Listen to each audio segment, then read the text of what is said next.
So, I've had a lot weighing on my mind all day, and making videos is new to me.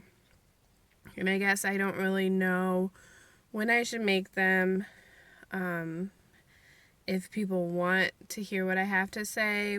But in the end, I feel like that I need to make some of these videos so my voice can be heard and people understand sometimes the things that are going on. Um, all day long, I've been kind of pissed off at the way the world is and the way that people with disabilities are handled and treated. Um, and I'm a very open person. I support gays, transgenders. I support interracial couples. I don't have hate for those types of things.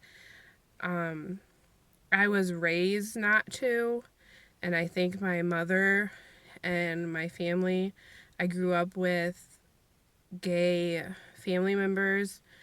It was never something that I wasn't around. It was never something that was hidden. It was accepted from the beginning, so I was never raised not to accept it. And that's the way that I raise my children. If you ask my daughter, Alaya, she'll tell you um, that she can have a boyfriend or a girlfriend, and mommy's gonna love whoever she marries. It doesn't matter. And when it comes to people with disabilities, I wasn't really raised a lot around that. My younger sister was born with only one arm, one hand, and that is a disability.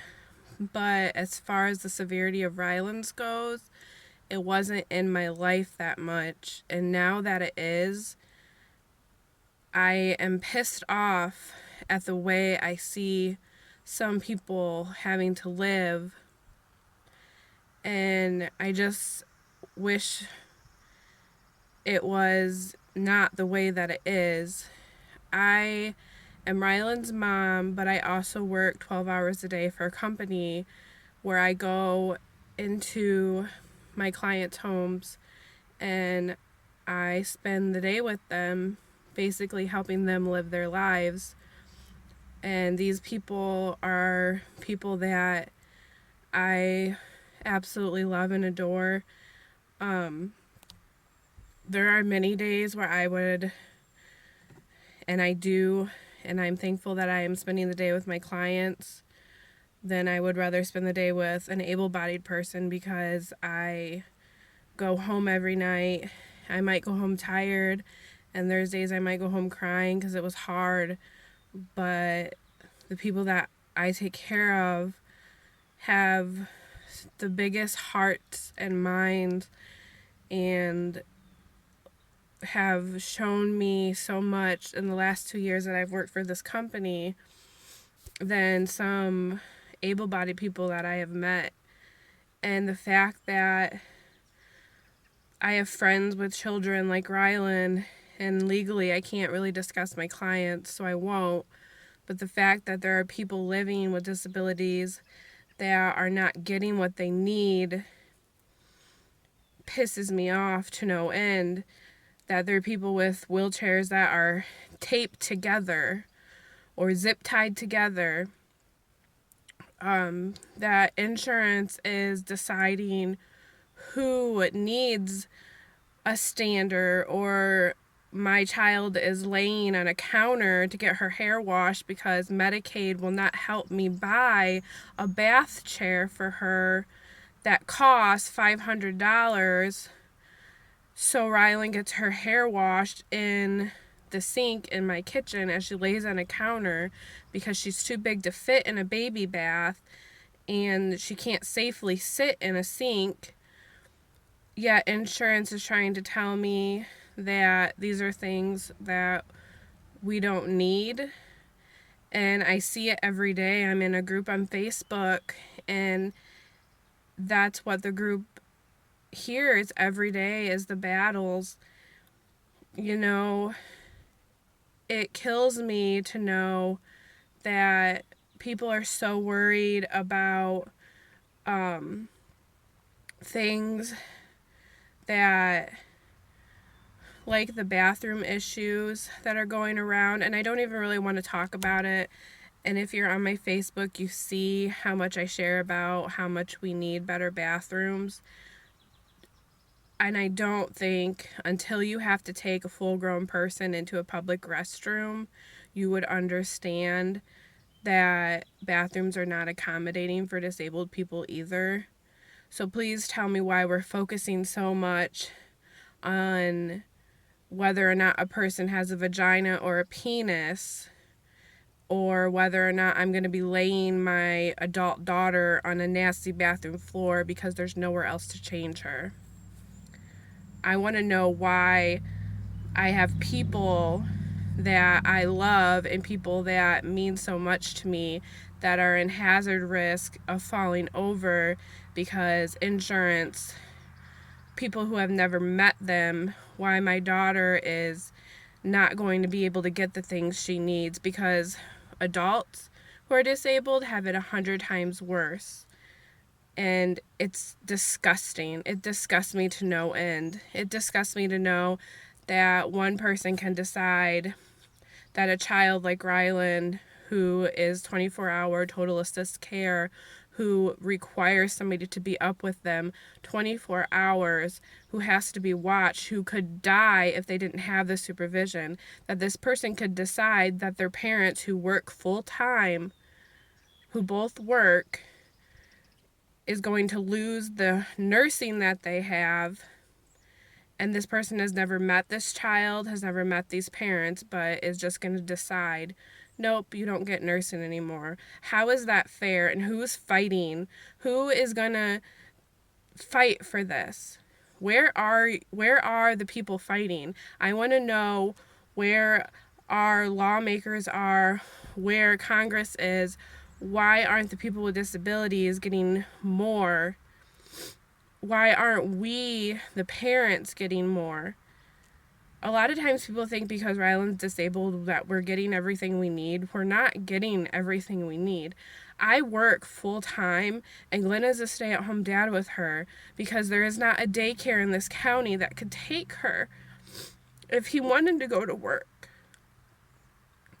And I have DHS caseworkers asking me why we should get assistance, why we get SSI for her, or why we should get mileage to drive her to Kalamazoo every week.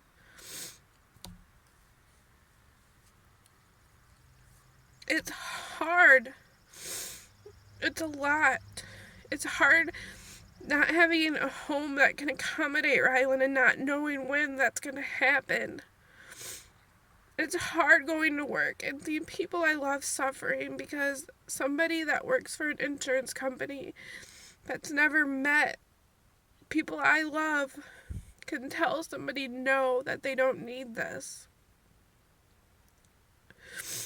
It's not fair. I tell people all the time that I'll probably work where I work and retire from there. And today I've thought so much. And I think no matter what, I'm always going to work in the field that I'm in, taking care of these people. But the more and more that I see and the more and more I think about it, I can't just sit around and not be the voice for people. You know, I'm going to do something. I don't know what it is. I don't know if I'm going to be alone sitting on the steps of the Capitol. I don't know what I'm going to have to do, but my life is going to be this for the rest of my life. Whether I'm taking care of my clients in Ryland or whether I'm fighting to get them a wheelchair or fighting to get them a tube for a G-tube because the one that they're using is broke and insurance won't give them a new one. Children suffer like that. I have a friend whose son only gets so many tubes a month and insurance won't give her more. It's disgusting. Do you know what it's like to have to use a tube over and over again to feed your child through a G-tube? It's not safe. It's not sanitary. They're plastic. Come on. You spend more on the packaging to send it to us than what the tube actually cost. I'm just angry today. And it's not fair. I never knew this world existed until I had Rylan, until she got the diagnosis of cerebral palsy.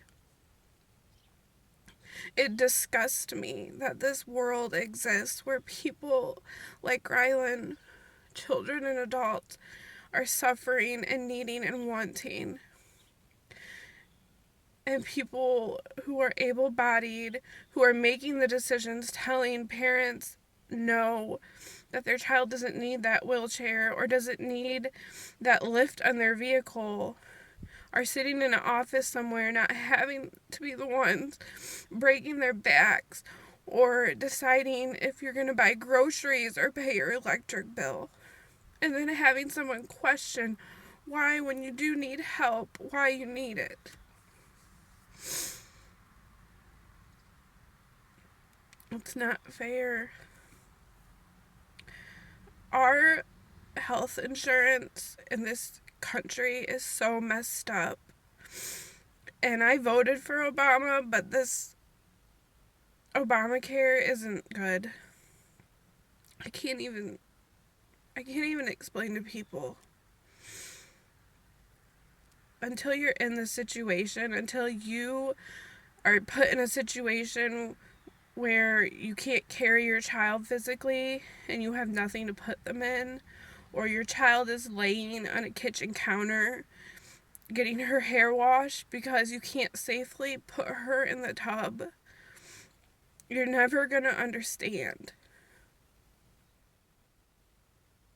I never knew that this was the way things were for some people. And I'm ashamed of that. I'm ashamed that this type of world exists for people with disabilities. It's not easy. You don't get handout after handout. You have to fundraise and you have to fight and you have to make calls. I have a friend whose daughter has survived cancer and needed a surgery and had to fight and fight just to get it done at a hospital that specializes in her, that knows her, because of one person. One person could stop it.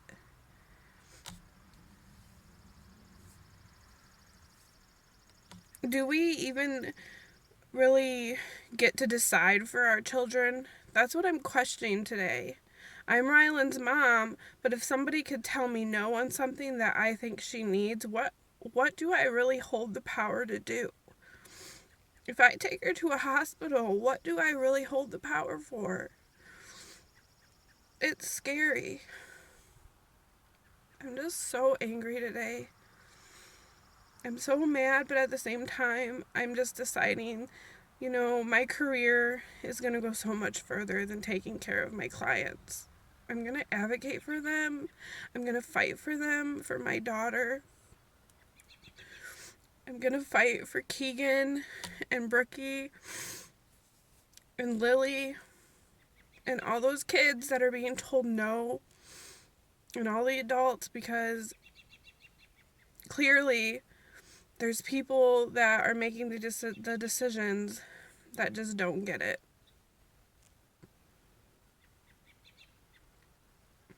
They just don't get it.